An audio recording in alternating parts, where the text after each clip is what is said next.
everybody. Welcome to WeWednesday by As You Are. And today we'll be talking to Dr. Sakshi. Let me see if she is available. And we'll be talking about sex and sexual health from a queer life perspective. So let me see if she's available. One second. Thank you everybody for joining in. Hi. Hi, am I audible? Yes, very clear. Okay, great. I thought the Mumbai rains are going to destroy every single ounce of internet connection that I have. Well, you never know because, like, typically we have internet issues right at the start. So this is kind of like the first time where, like, I log into invite and you're there, and I invite and you're connected. So boom. Yeah, it's a strange day. Let's just leave it there. Let's not further discuss. Thank you everybody for joining in. And so, like I was saying, we'll be talking to Dr. Sakshi about sex and sexual health from a queer perspective. So usually क्या होता है ना, before I invite the person, because there is a lot of time before I invite and the person actually joins, वो intro खत्म हो जाता है. Now I'm like, oh no, I didn't introduce the person. So yeah, That's okay.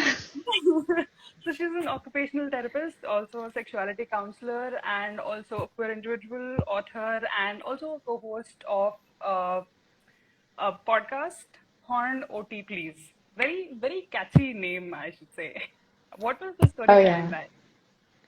Oh, it was lots of Zoom calls since because my other two co-hosts, which are also my Right. best friends. So one is actually in Boston and another one is in California. And we used to like schedule our times and come together. And just we wanted to make sure, since there's not much awareness about the profession itself, even the people who are pursuing this profession, therapists and Right. students, even they have no idea what occupational therapy is. So I think this podcast was a way of saying that, you know what, we get you, but also that we come from an extremely desi background. We love it. We are sassy, we are brash. And yeah, we wanted to make sure our name reflects that. And that's how, after a lot of video calls, yes, we finally landed there. How many calls did it take to actually try the name? How many back and forth? Let's not pull that thread. Let's not get into the deep. Okay, let me get into the first question. But have I missed out anything in the intro, or do you want to add anything that I Oh didn't? no, there are going to be so many titles, and so at this point, I'm just like the Queen Daenerys, and I'm like from Game of Thrones. I just keep adding titles for no reason whatsoever. That's a good thing. That's like you're achieving stuff, right? So that's a good thing. Congratulations. Yeah. So let me ask you the first question. So basically, why do you think as an because like you were saying, no, I like my partner is an art therapist, and I was asking her, "Are you're an art therapist? ये occupational therapist क्या होता है?" Then she was explaining. I was like, "Huh, okay." So even I wasn't like quite aware of what occupational therapists do, and in this space. So you might want to actually explain what it is that you do, and also why do you think it's important to talk about gender and sexuality in these spaces? I was like, even before anything, I was like, wait, first I'll tell you what I do. But thank you for putting it as a sweet question so that it doesn't sound weird. But so what the whole idea of my profession, again, it's like in any other allied health profession. And by allied, I mean it's like a additional rehabilitation profession, which can all like physiotherapy, speech therapy, these are all allied health professions. And occupational therapy is one of them. The entire premise of like occupational therapy is that people perform occupations, and it doesn't mean just jobs, but it's like everything, right? From sleeping, eating, taking a shower, brushing their teeth, putting their dress on, socializing, commuting to work, handling basically every single thing, every single activity that you do in an entire day is an occupation. And but it's so convenient that we just leave sex and sexuality out of everything. And then we were talking about occupations, and even very conveniently during our education, the mention of sex and sexuality was also minimal, and whatever was present was just about how to help people get back to, positions. What can be the different positions people have sex in? And I'm like, this is so disappointing because either we are viewing sex from a disability perspective. I am not saying that's no, I mean, let's not even go there. But yes, things are extremely difficult for the disabled population, but there is also an entire population. If we cannot know how we are dealing with the normals, what we call as the normals or the able-bodied population, if you have no idea what you're doing there, how are you going to help someone who has extra needs, who needs special attention, who needs more work? Just blows your mind. So I think that's how I started working, and like that's how I was inclined towards changing things because yeah, why not? I'm a rebel. So that's how the thing started turning and changing slowly. I started understanding why therapists are not addressing. Is it because it's not something that we address, or it's just the plain old, taboo and stigma thing, or just people are too uncomfortable to talk about it? So eventually, that was the reason. It's not off limits for a profession. And yeah, there are a few pioneers like me around the globe. Very few, though, who are working in this field, and I'm really proud to be one of them from India to do that work. Congratulations. So Thank you. it'll probably be like easy to network with the others and sort of like collaborate and do more projects, right? That way, I think having a smaller set of pioneers is helpful. I think yes, and also it becomes very important because what happens is we are constantly saying the words, the moment we say sex or sexuality, we are also constantly adding the word stigma and taboo and constantly, just pulling that thread again and again. And we are literally, we're in 22, like 2022 is here, and we cannot still be thinking, yeah, it's over. We know it's a taboo. What are you going to do about it? And what's the next thing? What are we like? How can we tackle that? How can we change that? How can we make it as sex positive and inclusive as possible? I think that really helps. And also then, bringing that cultural perspective since I'm from India and then there's like the land of Kama Sutra and things like that. So in a way, I have been very repulsed with, I wouldn't say repulsed, it's a very strong word, but the way that our cultural training has been in a way that, this is what our culture teaches when it's really not. I mean, when you go back to certain texts, like I used to read texts on Tantra, I read texts on Kama Sutra. Some of it can be a little misogynistic, but most of it is actually quite liberating, quite inclusive. They really do not care about penetration, but they are talking about pleasure, they are talking about senses, all of which is so therapeutic and something that's really important in the way that actually therapists work. We work in like a healing environment. And so I think that becomes like an eye opener, not just for me, but also for people all around the world, because they really are talking about our approaches, our cultures. They're using it all the damn time. So apart from us, everybody is using basically whatever we taught billions of years ago.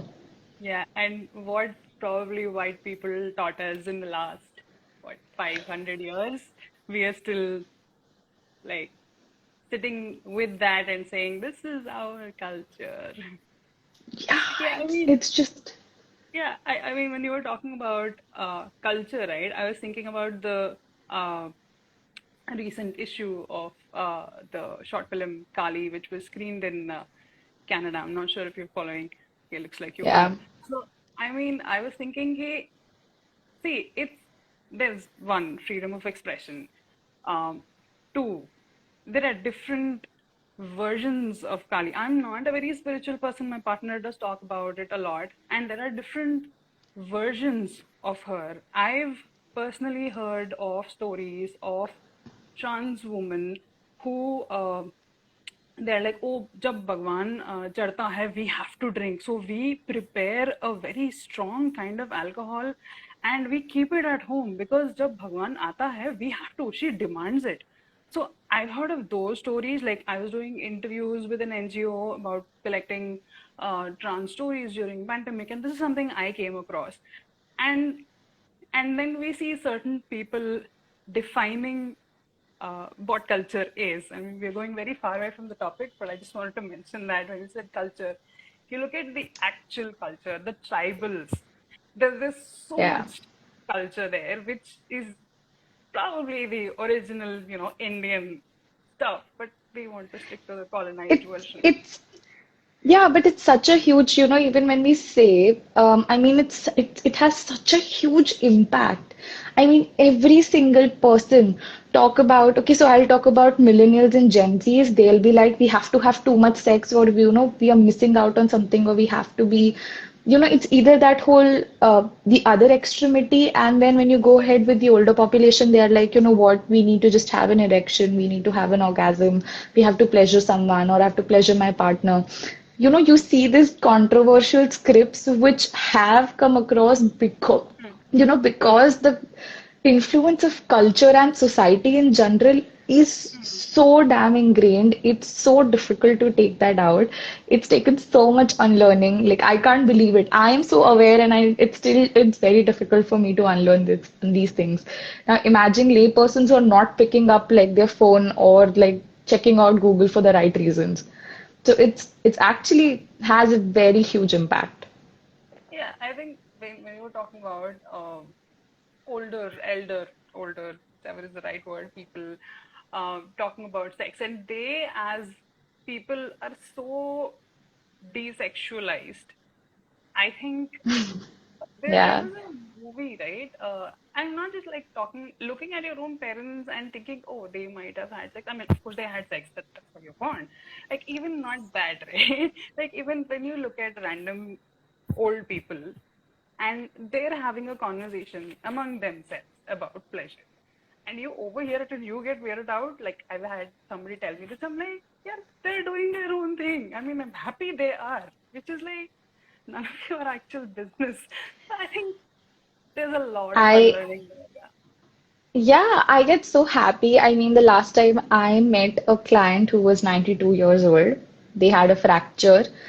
And it just as like a general assessment, I was like, are you experiencing any problems in your life? Say masturbating, pleasuring, or just sex in general. He was so taken aback. He's like, "Beta, आप क्या पूछ रहे हो?" But then actually, it was such a great session because like he came forward, he's discussing things, and I'm like, ये होना चाहिए. We shouldn't be assuming that just because somebody is 16 or 15, they are not having sex or they are having sex. Or if somebody is 90 or 100 years old, they are not doing it. I mean, ask. वो ना ही बोलेंगे या हाँ बोलेंगे. But the point is to ask. Just do that. You wouldn't have to just assume. Yeah, I mean, offer them the space. Okay, if you want to talk about this, this is there. Again, it's up to them and how comfortable they feel if they want to start the conversation. Yeah. Uh, Yeah. so with again all these assumptions, how does one start these kind of conversations when it's a family setup? You probably have, like, I'm more interested in the conversations around gender and sexuality. How do you bring about these to probably a caregiver or a parent or a spouse? How do you bring about these in those cases? I think I'll talk about my household. Like, Mm-hmm. for example, even before I actually stepped outside in the world, talking about sex and gender, and even owning up to my own sexuality, it started at home. And it were like some very micro changes over a very long period of time. So I think that was just like, talking to my mother saying that you can say period, you can say vagina, you can say vulva, you can say penis, or basically whatever you call it in your local language.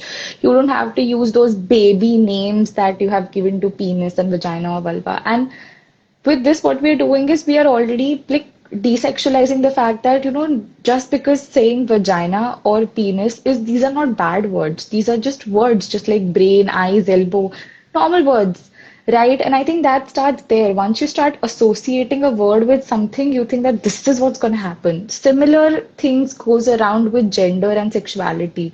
I think even today when we talk about it, I do not use the word sex until and unless I'm not talking about something that's happening on a physical aspect, right? So I'm talking about the physical act. And that does not mean intercourse, but it can mean so many things. It can just mean kissing, it can mean foreplay, it can mean, just breathing, being lying naked, cuddling, anything. It can be any sort of physical contact. It can mean anything.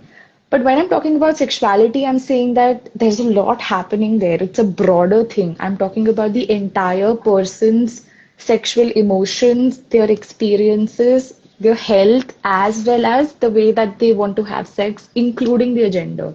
So it's a more expansive term.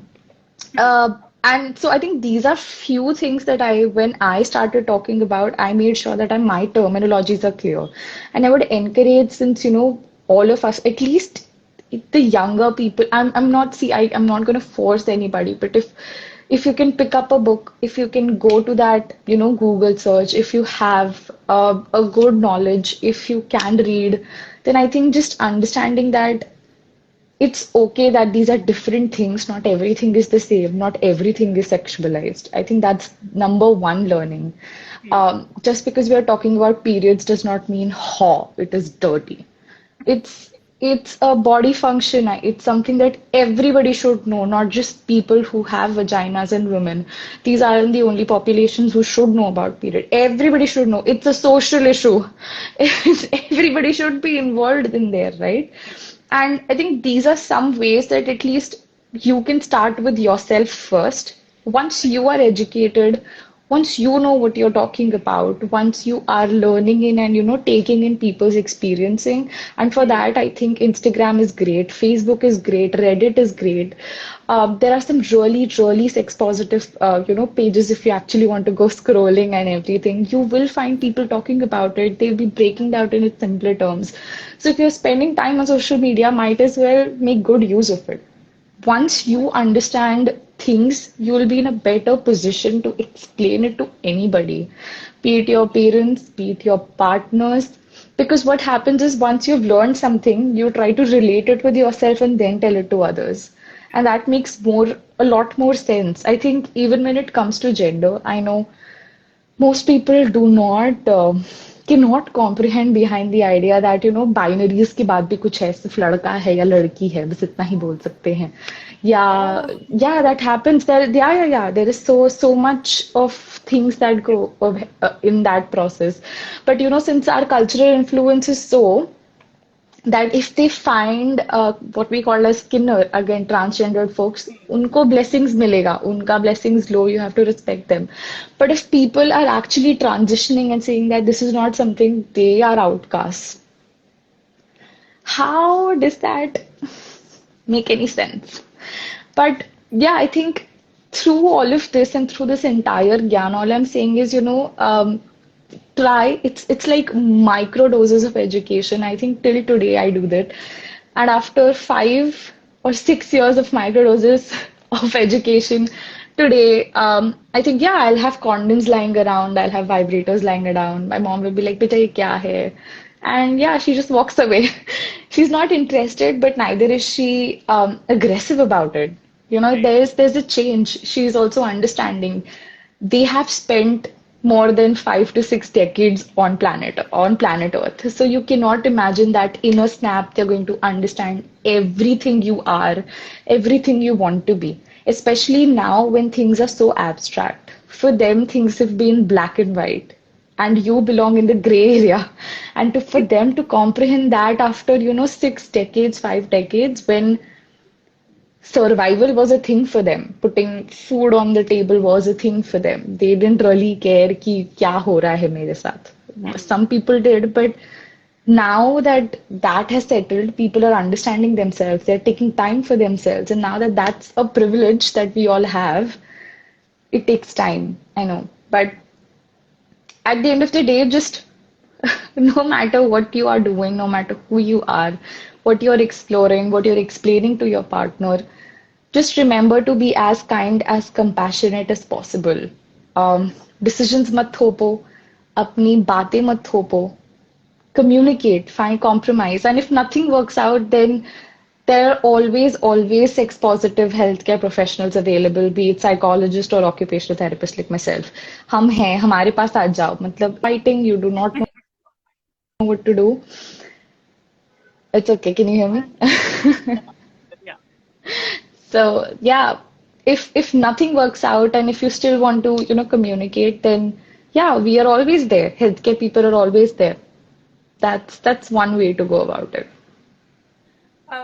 Just one more thing I wanted to add is when you were talking about gender, sexuality, people not comprehending, I was thinking ki it probably has a lot to do with uh, where where shame.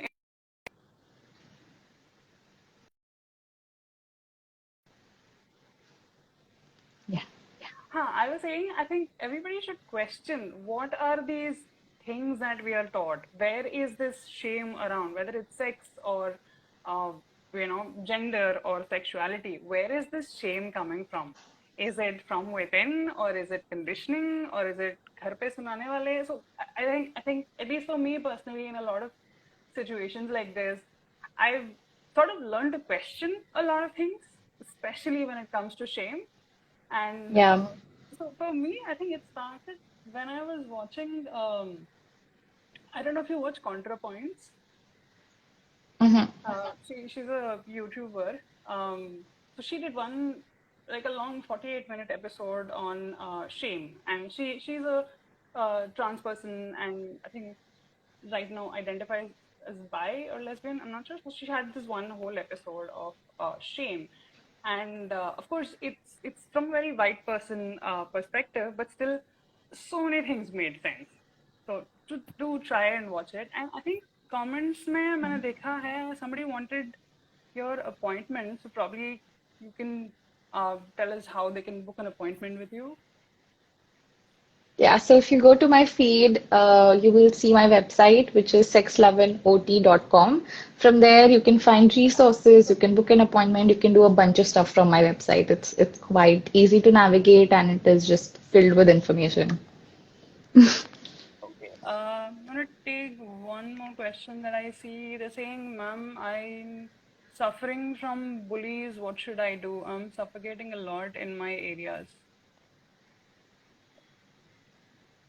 Yeah, I'm assuming that has What some. kind of bullying, and also just sharing that with your parents, and also like having like an anti-bully helplines. I know people think it's like a very coward thing to do, but really your life matters. It's gonna affect you in long term.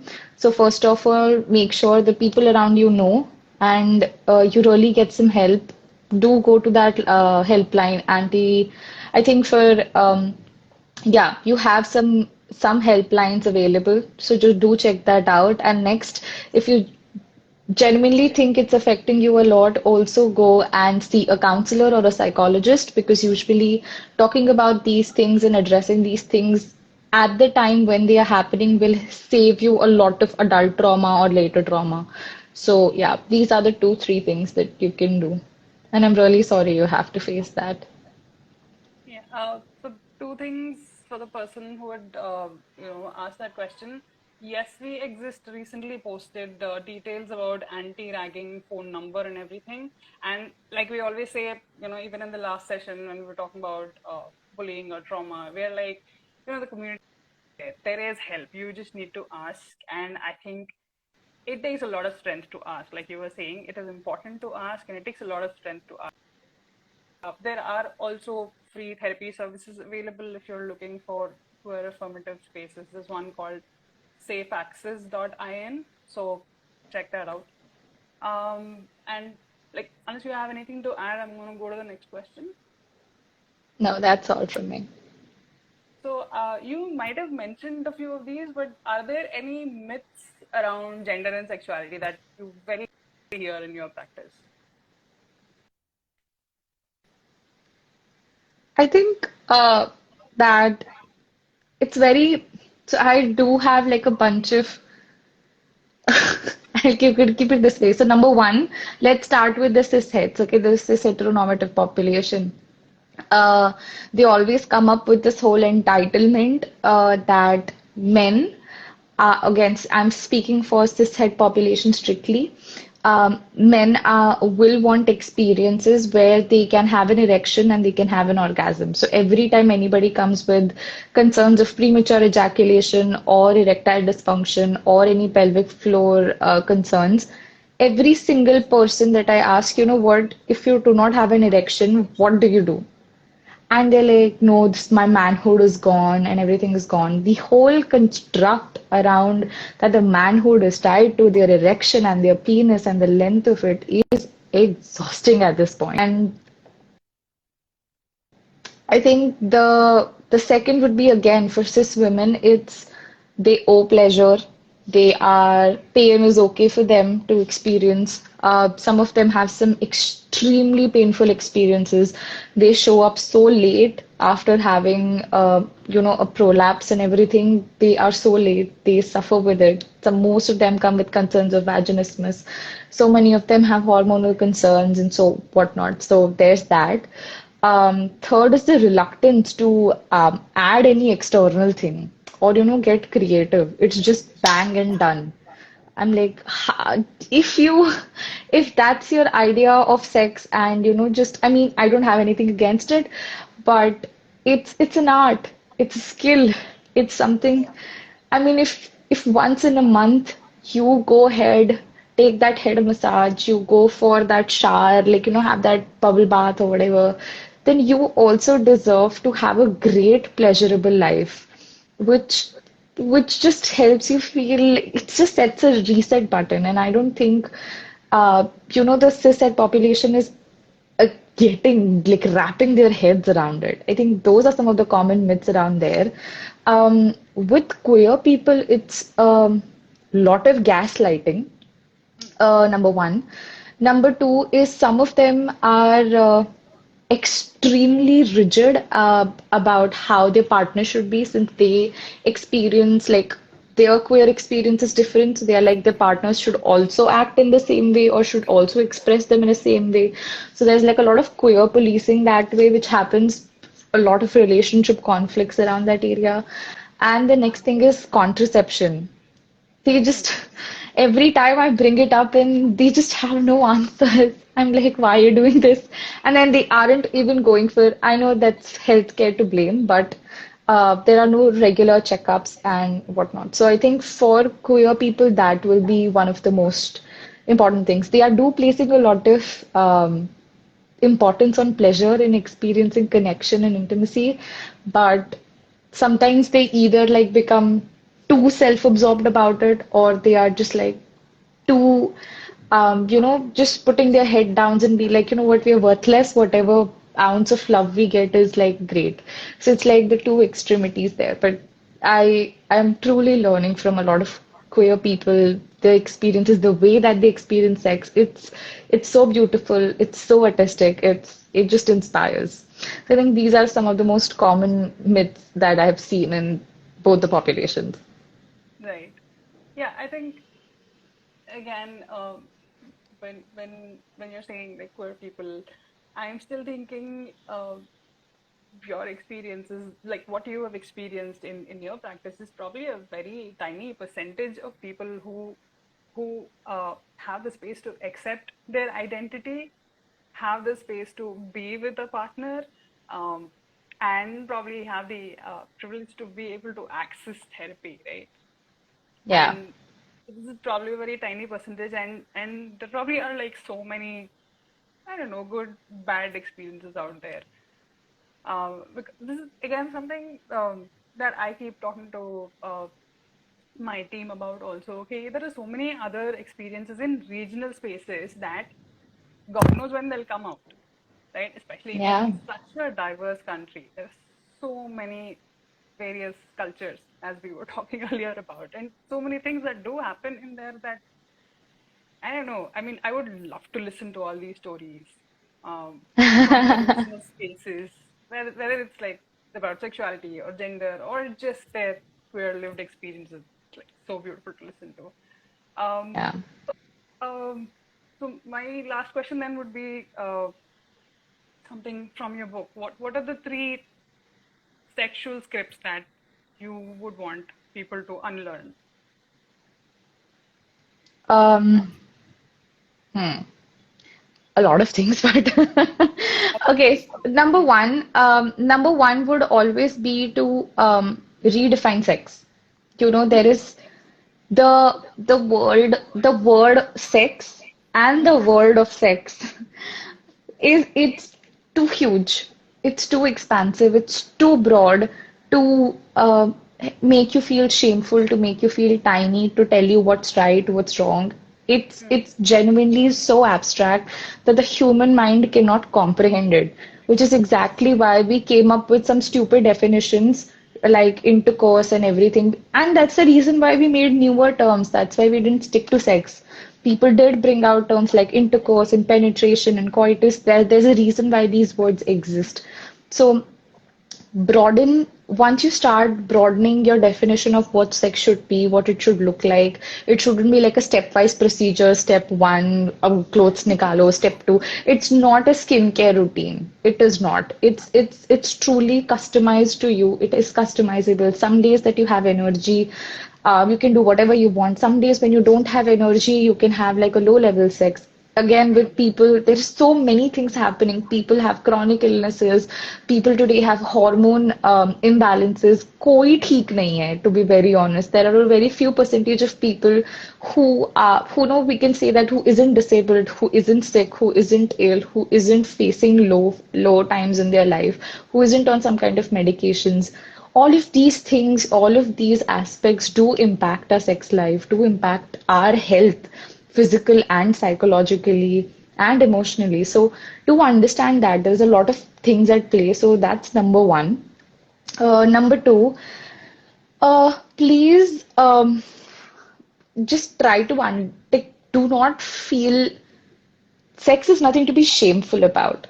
If you are into something different, sex, gender, anything that you are doing, if you think that is who you are, that is who you want to be, then I think that's it. You do not owe anybody an explanation. You do not owe anybody a justification, not even your parents. I know it's ingrained in our system that external validation is important. That's how we live. That's a human being grows. It's good. But if you sort of be dependent on that, if you sort of constantly seek it, then you are setting yourself up for failure through no fault of your own. You shouldn't be waiting for someone to accept you. That's no reason. There is absolutely no reason why anybody should. You should be changing yourself. You should be changing your values so that somebody else accepts you. So that would be two. What else? The I think the third script. This would be difficult. Oh, okay. So this is controversial. हाँ, okay. Controversial, okay. But ठीक है, मैं बोल रही हूँ. I Chasing was those ready. orgasms. No, Please, I sorry. finish. No. I don't think it's controversial. Go on. Please stop chasing those orgasms. I mean, I get it where the whole movement started, all in good, all in good spirit, all in good heart. I agree, being in healthcare, I agree how many cis women are not experiencing the kind of lives that they should be having, the sexual health that they should be having. Um, Agreed. And that is why when you are advocating for orgasms, I'm all for it. But my point is just do not think that once you've orgasmed, that marks the end of the sex, or orgasming means you've had a successful encounter. ऐसा कुछ नहीं है. There is again, like I said, once you start, redefining sex, a lot of these scripts अपने आप ही they start changing. It's like an ongoing journey. Just literally think about sex as like an ongoing pleasure journey, and uske andar orgasms is like the pit stops, which are like you're doing a good job. Your body is just like great, amazing. It's just understand like it's like a mechanism that's happening and that's it. The point is, and the point always will be to have fun, to feel content, to feel every possible thing that you can, and that's it. Have the most fun possible. I think these would be the three. With the orgasms one, I get a lot of backlash, so that's why I said it's quite controversial. No, I think when your first point was to redefine sex for yourself, it also means that some people enjoy chasing that, but that shouldn't be like a benchmark. Ki only now I'm done, or like you were saying, no, it is the Yeah. point of satisfaction. ऐसा ही है. Because we like even skincare routine, right? If you have a different skin, it's different. It's unique. Even like a skincare routine is different. Obviously, a sex routine will be different. So it's like again, I'm like on a broader level, I'm also thinking about when in queer spaces when somebody sorry, I was getting a call. So I was saying in queer spaces, somebody when somebody talks about marriage, I'm like one part of my mind is like, Arey, yeah, marriage is such a cis het patriarchal thing. And then on the other side, I'm also like, no, but queer people can redefine it. So that way, so many things, right? Not just Yeah. marriage, sex, can be redefined to how it suits the person. Again, they don't have to be Yeah. queer for doing it. They No, can be but just genuine. I absolutely agree with even when you talk about marriages and relationships, because again, it has had that dynamic that, if some person has to take like the caring role, some person will take like this role. And I'm like, at the end of the day, I still believe so. I mean, there were years that I've spent saying that I'm not gonna marry, marriage is stupid, the whole institution sucks. But the institution sucks because there are two people who just suck very hard at communicating, or three people, four people, they just suck at communicating or managing that balance, making those bridges, making those compromises, understanding, these are things that are off limits, these are things that we want to be on board together. It takes so much communication. And so I think another I was going to say something and then I forgot. Yeah, and so I think the probably one of the script that I would like to change, like, is that sex is going to be very spontaneous, or things like that. It just happens. It's not that easy. Schedule it. Do Hmm. it. Put it on your calendars. I have actually had more success with clients who schedule time for sex, who schedule like movie nights, who have like sex parties, the like Zoom parties somewhere and things like that. They attend like some events or queer events or workshops together. And that's making relationships more stronger than ever than Yeah. just plain good sex. Yep. So and no matter how spontaneous, no matter how it is, just go ahead, take some time out, do these, and